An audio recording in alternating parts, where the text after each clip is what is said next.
Ни работа, ни дружба и даже не родственные связи. Такое количество разных людей могут объединить только спорт и победы. Долгожданные, трудные, достойные, заслуженные. Сколько побед было за всю историю существования спорткомплекса «Шахтер», сколько людей, спортсменов, болельщиков, зрителей побывало здесь, и не скажешь точно. Не считаясь официально городским, «Шахтер» фактически таковым является, потому что ниша эта до сих пор не занята. Городской спорткомплекс был заложен в проекте Нерингри. Он и поныне там, и, наверное, вряд ли когда-либо будет построен. Даже крупнейшее 16-тысячное предприятие «Якутуглестрой» смогло обзавестись лишь стадионом «Богатырь». А вот в Якутугле к решению этого вопроса подошли обстоятельно. Хлопоты по организации и началу строительства легли на первого директора будущего спорткомплекса Вадима Клебанова.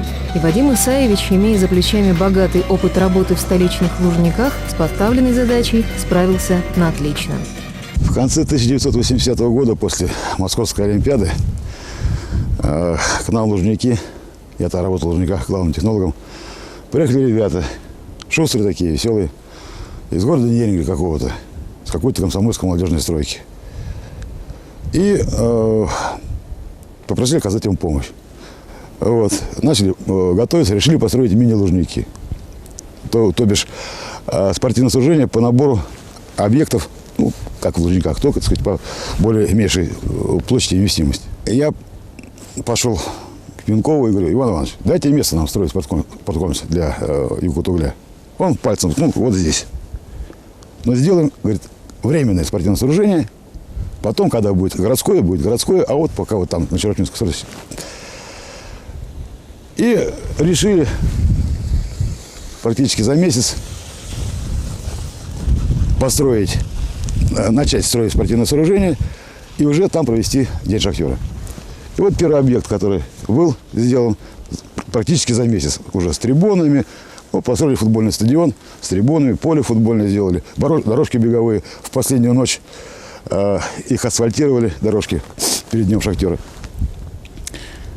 Ну и запланировали, что вот здесь будет универсальный спортивно-концертный зал, крытый каток, плавательный бассейн. Вот. И что каждый год к Дню шахтера будем сдавать по одному объекту.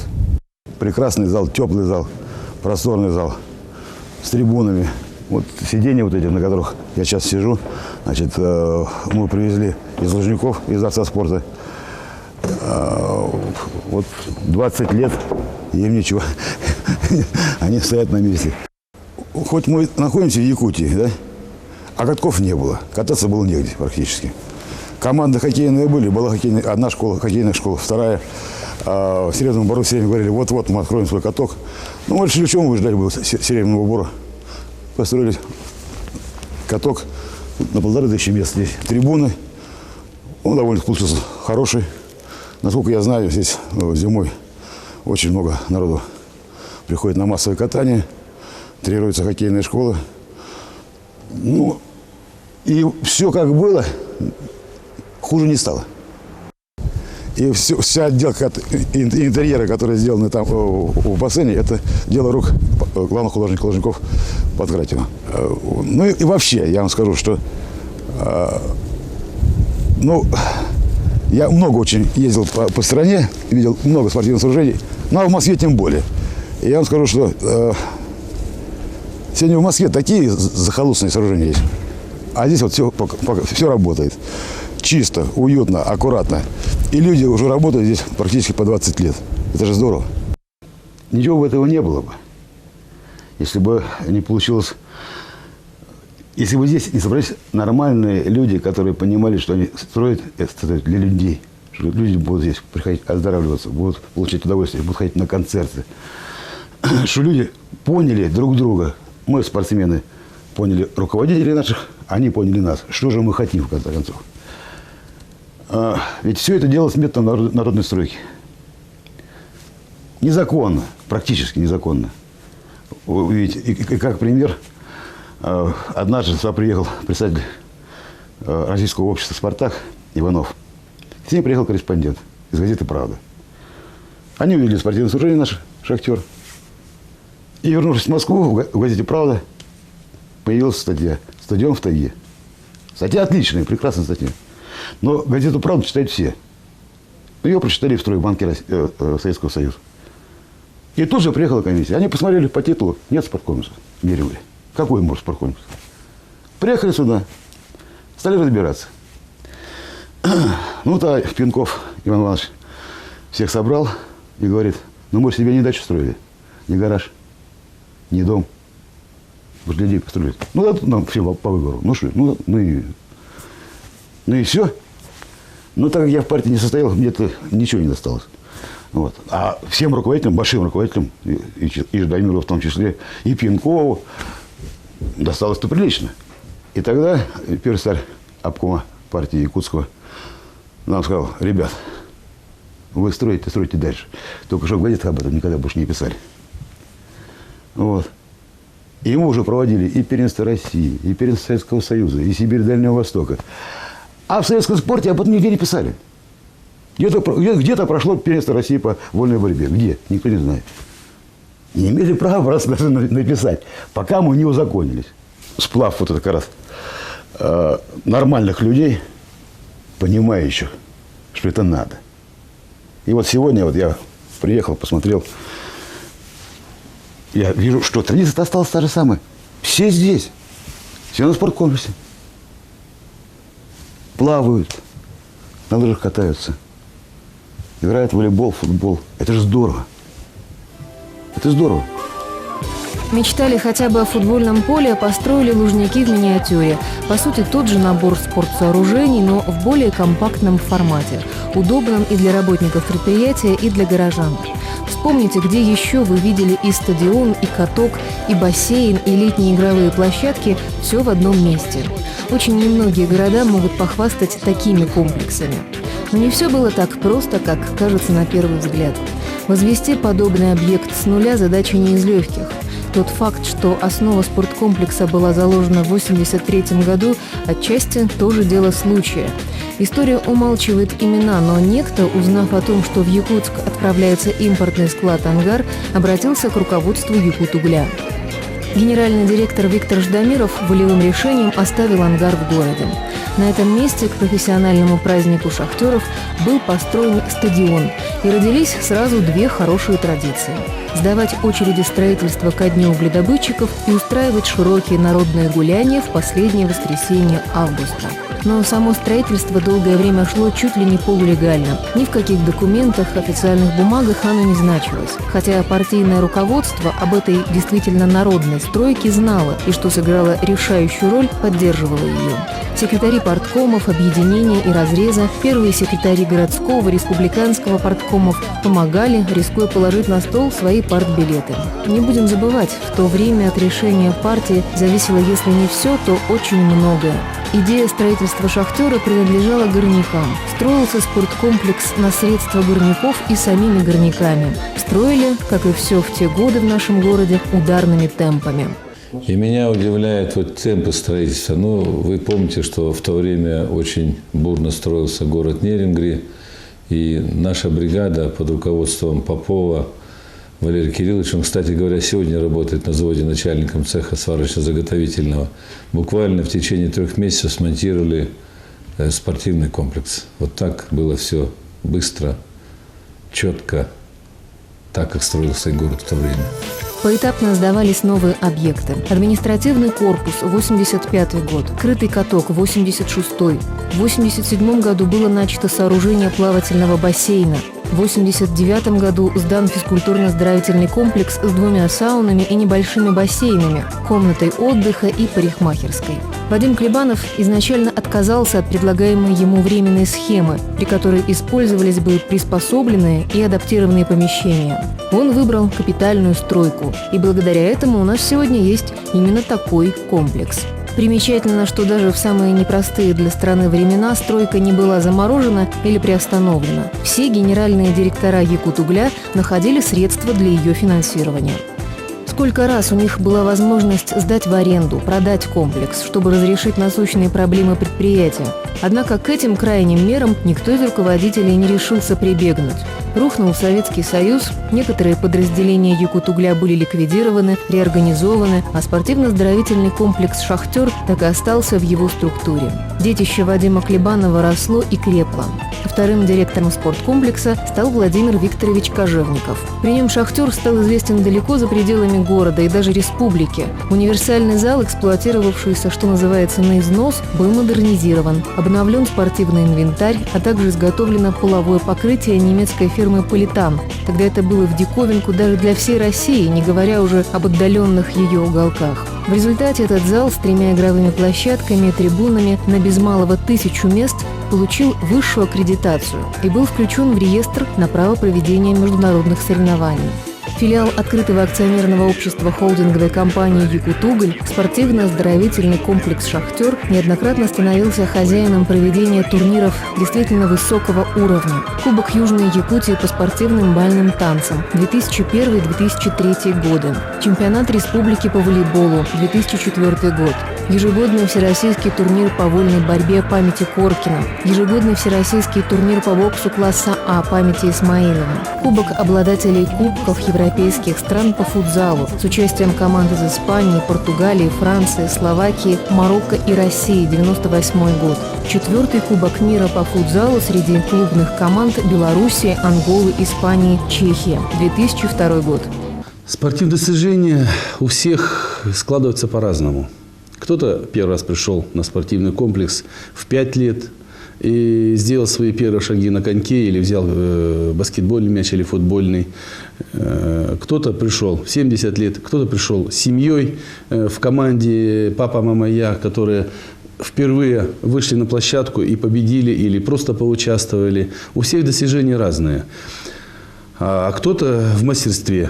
В мастерстве это при команде мастеров завоевали чемпионский титул России, международных соревнований. Они складываются у всех по-разному. И во всех этих случаях человек может самовыразиться. То есть есть у нас сегодня все условия для занятий спортом. Это специальное спортивное сооружение, это специальный крытый каток, это специальный бассейн, это стадион, это все площадки, лыжная база, это все сооружения, которые не приспособлены, а которые специально сделаны именно для повышения своего мастерства и для занятий физкультурой и спортом. После громких побед команды «Концентрат» Владимир Викторович был избран вице-президентом футзального клуба России.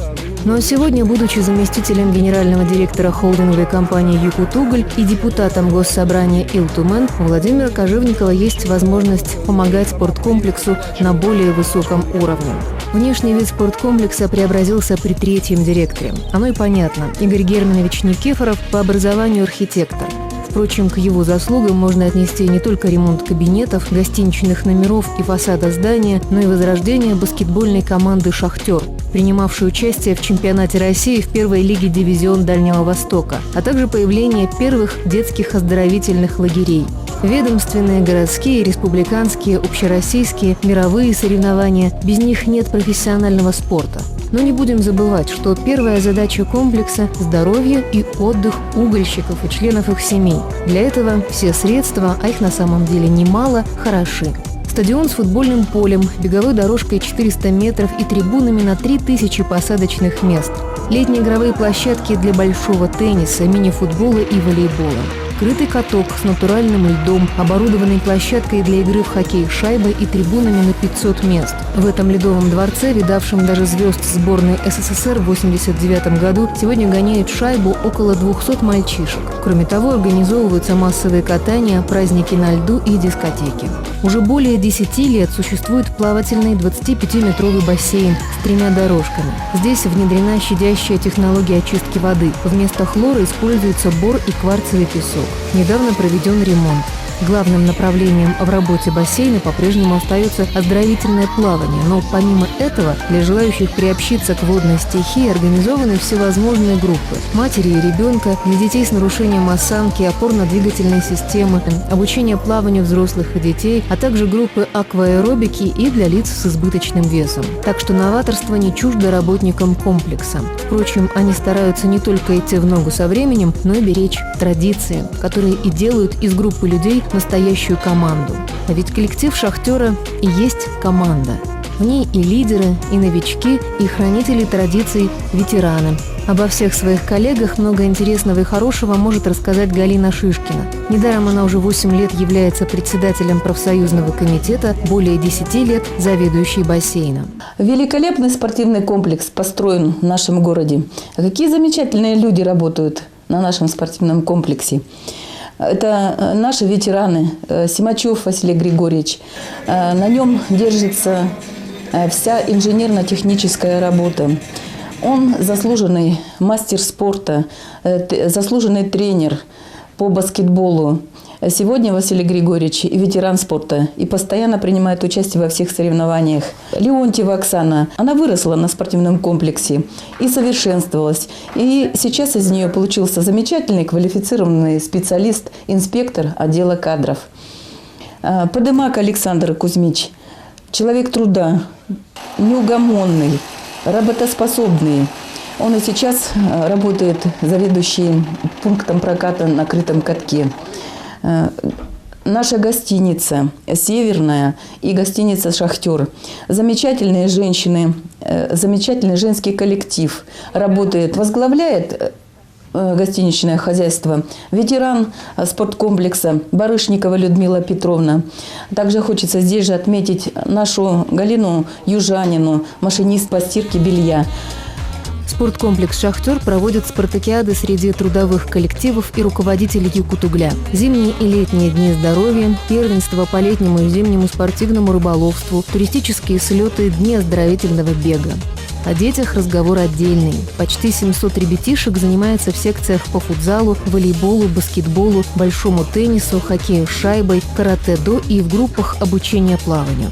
В период летних каникул дети работников компании «Якутугль» могут, что называется, отдохнуть активно в спортивно-оздоровительном центре, лагере дневного пребывания. Ребята не только занимаются различными видами спорта, но и ходят в походы, сплавляются по рекам. Справедливости ради отметим, что спорткомплекс «Шахтер» долгое время, пока не был построен Центр культуры и духовности, играл роль палочки-выручалочки для города. Уже упомянутый универсальный зал давно и успешно использовался для проведения концертов. Многие ведущие российские и не только российские звезды побывали здесь. София Ротару, Валерий Леонтьев, Любовь Успенская, Юрий Лоза, Бонни М. Некоторые приезжали по несколько раз. Но первооткрывателем все же был Иосиф Кобзон. Дав согласие на проведение 3 концертов по 1,5 часа каждый, думал ли он, что, во-первых, Южная Якутия встретит его 46-градусным морозом, а во-вторых, что петь ему придется этим вечером в общей сложности 8 часов. Пристройки к залу спорткомплекса тогда не было. Поэтому, пока одни зрители не отпускали любимого артиста со сцены, другие ждали своей очереди на улице. И дождались. Последний концерт в тот день начался далеко за полночь. Вообще, поначалу музыканты неохотно соглашались ехать в наши края. Все-таки везти дорогую аппаратуру далеко и хлопотно. Все изменилось, когда для спорткомплекса купили профессиональное оборудование у одной из известнейших московских групп. Артисты стали ездить в Нерюнгри чаще и с удовольствием, потому что налегке. А участие звезд российской эстрады в концерте, посвященном Дню Шахтера, вообще стало традицией, которая пришлась по вкусу всем горожанам. В народном гулянии в последние дни августа каждый год участвует не менее 10 тысяч человек. Так что спорт для тела, а зрелище для души. Совмещать полезное с приятным нетрудно, и с этим успешно справляется небольшой коллектив, руководит которым выпускник Хабаровского института физкультуры Евгений Галактионов. Кстати, сегодняшний директор спорткомплекса «Шахтер» еще школьником занимался здесь баскетболом, играл в команде мастеров в ее звездный час. Городу повезло в том отношении, что в городе есть спортивно-оздоровительный комплекс «Шахтер», такая большая база на Дальнем Востоке. Мне, честно говоря, повезло вдвойне. В том отношении, что я пришел сюда мальчишкой, 13-летним, и стал заниматься спортом. Мне приятно то, что я рос в этом спортивно-оздоровительном комплексе «Шахтер». Я видел, как работает коллектив. Мы получали какие-то плюсы, мы ездили на соревнования, мы отстаивали честь не только города, но и самого коллектива спортивно-оздоровительного комплекса «Шахтер». На сегодняшний момент это большая база, это большое предприятие, это большая команда. Команда, которая сегодня оздоравливает не только работников Якутугля, но и всех горожан. Это команда, которая организовывает мероприятия международного уровня, республиканского, федерального. А сегодня наша команда, в принципе, держится на том стержне, который создали предыдущие руководители. Это, конечно же, Шишкина Галина Александровна, заведующая плавательным бассейном, человек, который всю жизнь в спорте, человек, который хочет, любит и занимается этим спортом, физической культурой. Это, конечно же, Симачев Василий Григорьевич, бывший спортсмен, мастер спорта по баскетболу. Человек, который тренировал когда-то команду, сегодня он организовывает всю техническую подготовку комплекса ко всем мероприятиям. Это такие люди, как Заяц Лилия Ивановна, заведующая кафе, которая в любой момент может организовать любой ужин, любой обед для любого спортсмена. И много таких работников, ветеранов. Барышникова Людмила Петровна, заведующая гостиничным блоком. Леонтьева Оксана Семеновна. Это спортивный отдел, молодой отдел, который сегодня активно работает, который сегодня показывает свой энтузиазм. Энтузиазм тех лет, которых, наверное, сейчас в наше время тяжело встретить. И многие-многие другие, которые сегодня работают и прославляют Якут-Уголь, город, республику и честь нашего коллектива. Как и любое подразделение Якут-Угля, будь то разрез, АТА или обогатительная фабрика, спортивно-оздоровительный комплекс «Шахтер» нуждается не только в постоянной помощи и внимании, но и в оценке проделанной работы со стороны руководства. В объективности первого заместителя генерального директора компании можно не сомневаться. Роман Худолей, к слову сказать, еще и председатель городской федерации бокса. И мне бы хотелось, вот, подводя итоги, в общем-то, сказать, во-первых, поблагодарить за работу весь коллектив и сказать слова благодарности руководителям, которые работали на спорткомплексе. От руководителей очень многое зависит. Это непосредственно Клебанов, Кожевников, Никифоров, Галактионов. Но особо, конечно, хотелось бы львиная доля, так скажем, нагрузки. И я хотел бы сказать, и львиная доля, наверное, успехов, которые сейчас мы как бы вот оцениваем как успешную работу, все-таки приходится на Кожевникова Владимира Викторовича.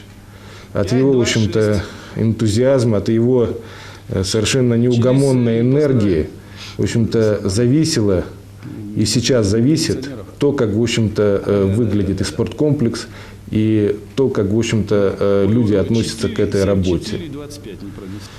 Поэтому мне бы хотелось бы его за это поблагодарить особо. За 20 лет сюда приходили многие. Одни делали свои первые спортивные шаги, другие хотели, будучи уже в зрелом возрасте, поправить здоровье. Третьи с головой уходили в профессиональный спорт. И для всех здесь находилось и место, и время, и серьезная спортивная база, и опытный тренерский состав.